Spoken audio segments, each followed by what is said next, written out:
Sir, that was not the question.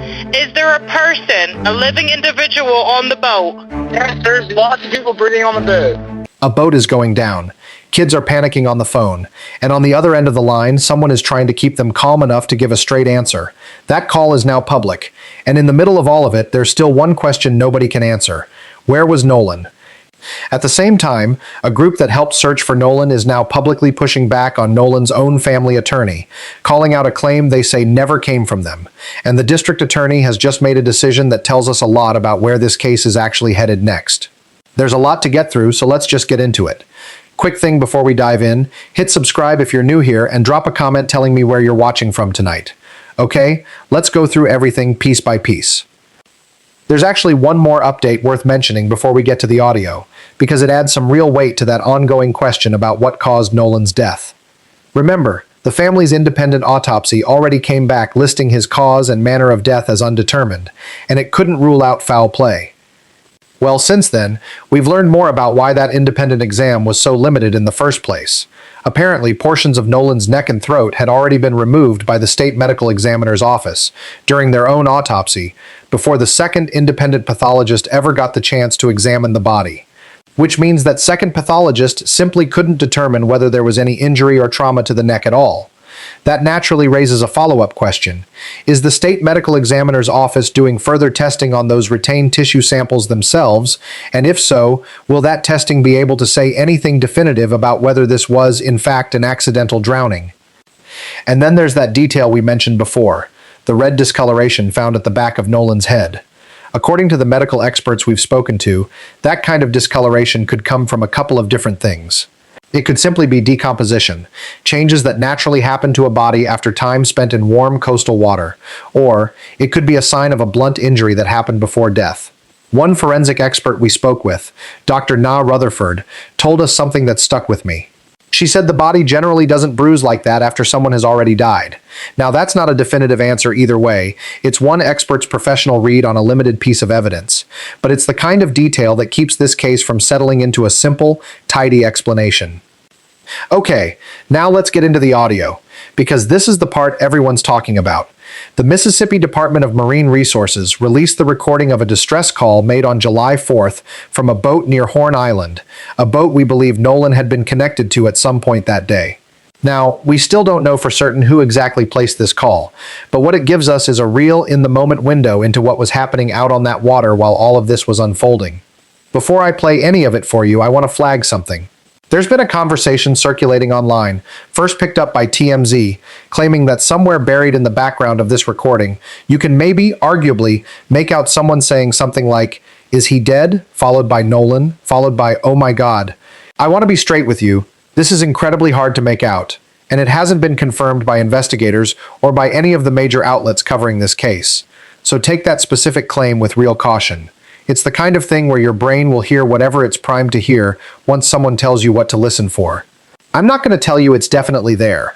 I'm also not going to tell you it's definitely not. I'll let you be the judge, but go in with a healthy amount of skepticism. Okay, now here's what we do know for certain, because it's right there on the recording.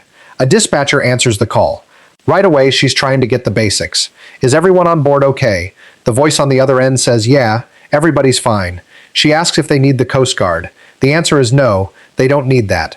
She asks for their GPS coordinates, and the caller reads off a set of numbers, latitude and longitude, out near Horn Island. Then she asks how many adults and children are on board, and the caller says there's no children.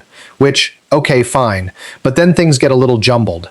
There's some noise, someone in the background can be heard mentioning something about jumping in to pull a plug while the boat's still moving, and then the call almost seems to drop for a second. The dispatcher has to say hello twice just to get the caller back on the line. Once she's got them again, she goes back to the actual question. How many adults are on board? And this is where it gets strange. The answer comes back, there are 0 adults on board. She follows up, so there's nobody on the boat. And the caller says no, meaning nobody here is over the age of 21. She has to correct him. That wasn't the question. Is there a living person on the boat? And there's this beat where you can almost feel how rattled everyone out there is. Finally, the answer comes back. Yes, there's a group of people breathing on the boat. She asks how many, and the answer is something like 7. After that, the dispatcher transfers the call over to a captain, and this next part is honestly one of the more interesting turns in the whole recording. The captain gets on and says he just got off the phone with someone he's calling the grandfather of whoever owns the boat. And according to that call, the family says they don't need help right now, but they'll call back if anything changes. The captain's read on it is that maybe they managed to get the engine running again on their own, because from what he understood, they'd been panicking because the boat just wouldn't crank. So based on reporting from Locks, this distress call happened right around 4 in the afternoon. And according to the sheriff's office and other accounts we've heard, Nolan was last seen by people who knew him around 3 that afternoon, which means this entire call, all of it, the panic, the sinking, the confusion over how many people were even on board, happened about an hour after anyone reportedly last laid eyes on him. That's the gap we're all still staring at. An hour, unaccounted for, sitting right in the middle of the most chaotic part of that day. Think about what that hour actually contains, based on everything we now know. A boat losing power out near the west tip of the island. A separate call for help to a private towing company. Another boat nearby getting flagged down to help. A dispatcher struggling just to get a straight head count out of a group of panicked teenagers. And somewhere in that same stretch of time, on land or in the water, completely separate from all of that chaos, Nolan, not on that call, not part of that recording. Just somewhere else on Horn Island, in the last hour, anyone can account for him being alive. That's why this recording matters so much, even though Nolan himself isn't the one talking on it. It's not proof of anything that happened to him directly. But it gives investigators, and all of us, a real time-stamped snapshot of exactly how frantic and disorganized that stretch of the afternoon actually was. And when you're trying to reconstruct someone's final hours, sometimes the most useful thing you can get isn't a smoking gun. It's just a clearer sense of how much confusion and how much distance between people existed in the exact window when everything went wrong. Now let's talk about something that's developed since we last covered this case, because it's a real, public back and forth, and it involves the family's own attorney. You might remember from before that Ben Crump, who's representing the Wells family, stood at a press conference and said that the United Cajun Navy, the volunteer group that helped in the search efforts, told him Nolan was found face down and fully clothed. Crump raised that as a big deal, because in the last known footage and photos from that day, Nolan was seen without a shirt on, just wearing blue swim trunks. So his question was, at what point, if ever, did Nolan put on a shirt, and did somebody see something happen in between? Well, the United Cajun Navy is now firing back at that claim directly. In a public post, they said flatly that they never spoke with Crump at all, and they certainly never told Nolan's parents that he was found fully clothed. So where did that detail actually come from? It traces back to an interview the group's president, Todd Terrell, gave on Crime Stories with Nancy Grace, where he was asked directly whether Nolan was found fully clothed, and he said yes. But afterward, Terrell clarified what he actually meant by that. He said fully clothed, to him, just meant not naked, meaning Nolan was still in his swim trunks when he was found, not that he was wearing a full outfit. The United Cajun Navy is now saying that whole detail got taken out of context, and that what actually matters is what their president meant when he said it, not how it got repeated afterward. Their bottom line is that Nolan was wearing only his swim trunks when he was found, and they're calling the confusion around this a distraction from what actually happened at that original press conference. So that's a real tense back and forth playing out publicly right now between the group that helped search for Nolan and the attorney representing his own family. And honestly, this kind of dispute tells you something important about where this case is right now. When the actual evidence is sealed, when the grand jury hasn't convened, when there's no official timeline being released to the public, this is what fills the vacuum. Secondhand claims, clarifications about what somebody actually meant when they said a certain phrase, public statements from a volunteer search group pushing back on a civil rights attorney. None of this tells us anything new about what actually happened to Nolan on that island, but it shows you just how much scrutiny every single word from every single person connected to this case is now getting, and how quickly one detail, fully clothed versus just not naked, can spiral into its own separate news story. If you're finding this channel for the first time tonight, go ahead and hit that subscribe button and drop a comment letting me know where you're watching from. It really does help this channel keep growing, and I want to know who's out there following along with me on this one. Now let's get into what might be the most emotionally heavy part of this update, because 2 of Nolan's friends have started speaking publicly, in long, detailed interviews, and what they're saying adds a lot of new texture to that day. The first is Tracan Shepard, who's been described as one of Nolan's closest friends, although it's worth noting that some of what he's said has reportedly been disputed by Nolan's own family. Shepard described the moment he actually learned Nolan's body had been found. He said he was out fueling up a boat that evening, then heard they were taking another boat out later that night, so he put his own boat away and went and got food. It was after that, after he'd already gone and come back, that he got the news. He said he's been carrying real guilt since that day. In his words, he beats himself up every night when he lays down, and any time it crosses his mind during the day too. Because in his head, if he hadn't been drinking, if he hadn't gotten pulled into an altercation that happened on the island that day, one that he says didn't actually involve Nolan, but did involve him, maybe things would have gone differently. Maybe he would have been the one to tell Nolan, hey, don't go off with her, just come back with us. Maybe, he said, it all plays out differently if that one thing changes. That detail about an altercation is new. He's saying there was some kind of fight or confrontation with a stranger on the island that day, one that got intense enough that his uncle apparently made him get back on the boat and leave. It's not clear yet whether that altercation connects to Nolan's disappearance in any way, or whether it's simply something that happened separately, in the same crowded, chaotic environment on the island that afternoon.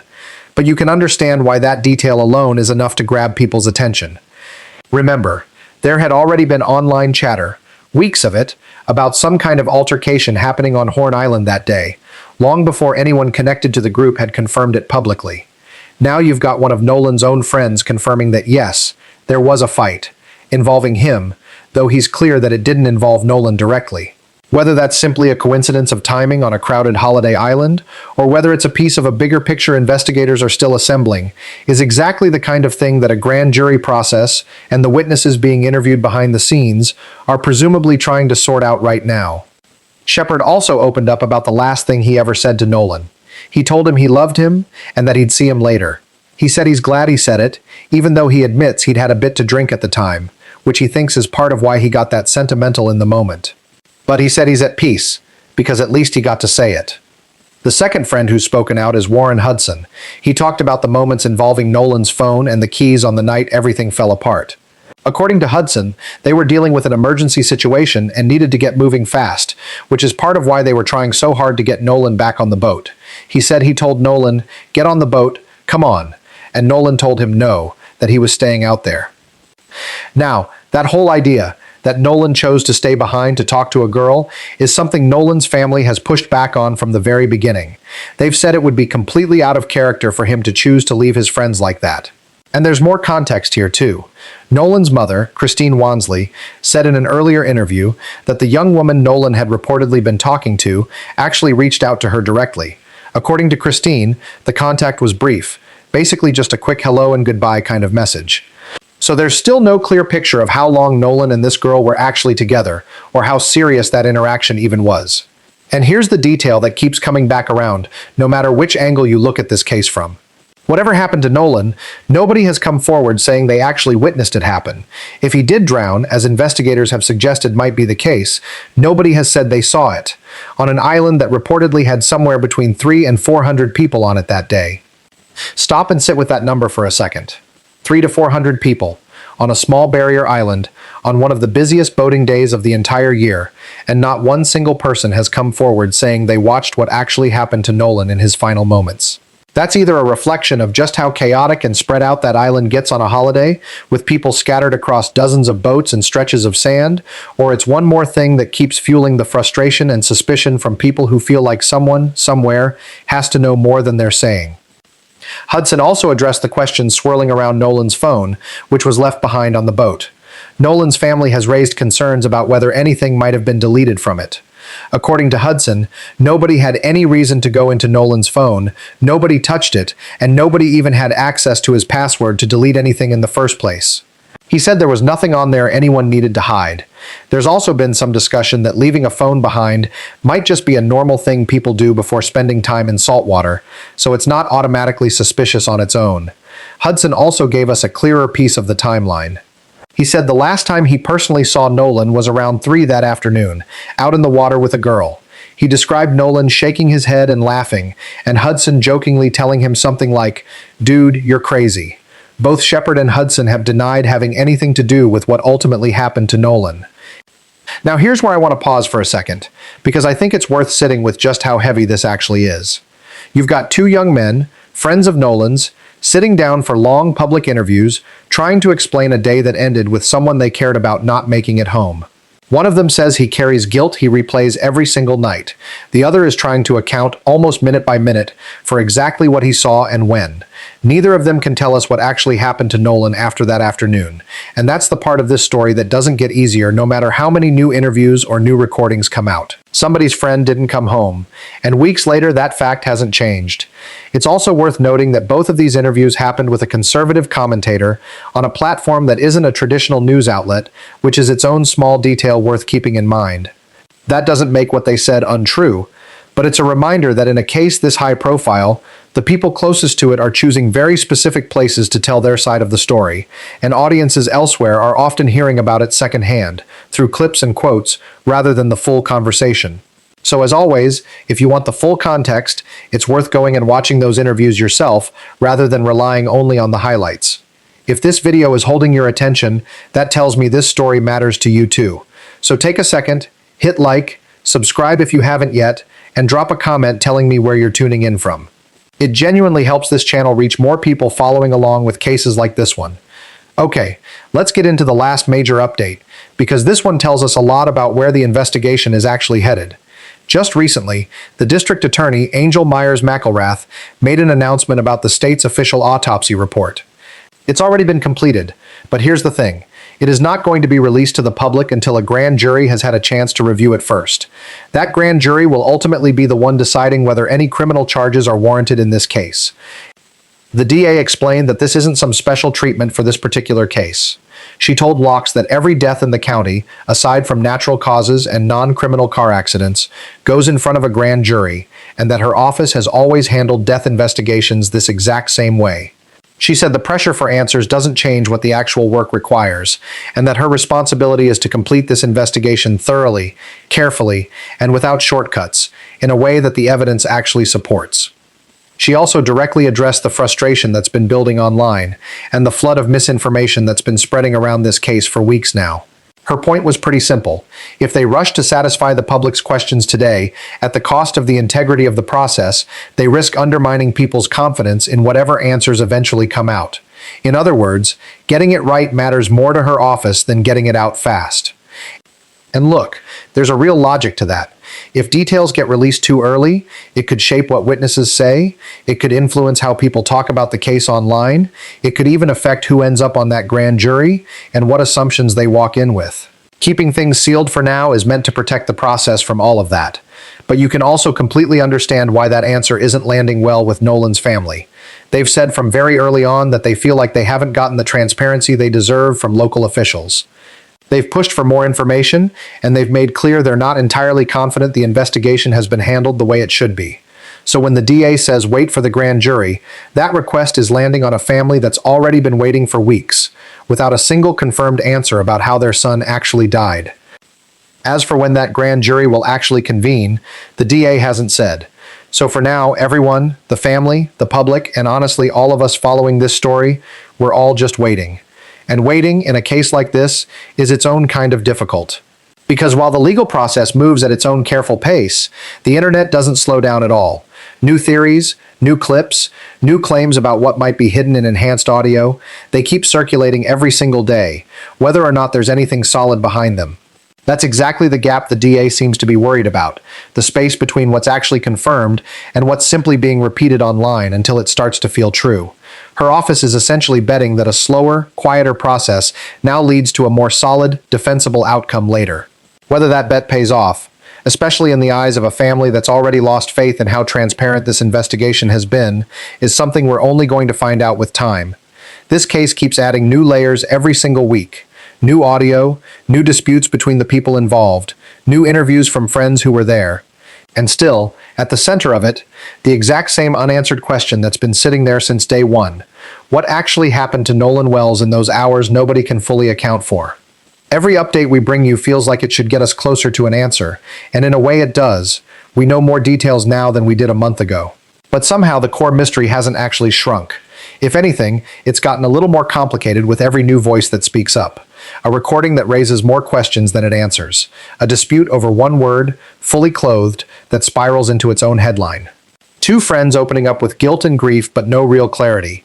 A district attorney choosing patience over speed. That's where this case sits right now, weeks after Nolan's family said goodbye to him, still without the one thing they've been asking for from the very beginning. A clear, honest answer about what happened to their son. We've been on this story since the very beginning, and we're going to stay on it until this family actually gets the answers they've been asking for. So if you want to be here for that, this is exactly the place to be. If you made it all the way to the end of this video, thank you, genuinely. Hit like, subscribe if you're not already, and drop a comment telling me where you're watching from tonight. We'll be right back here the second there's a new development in this case. Thanks for watching, and I'll see you in the next one.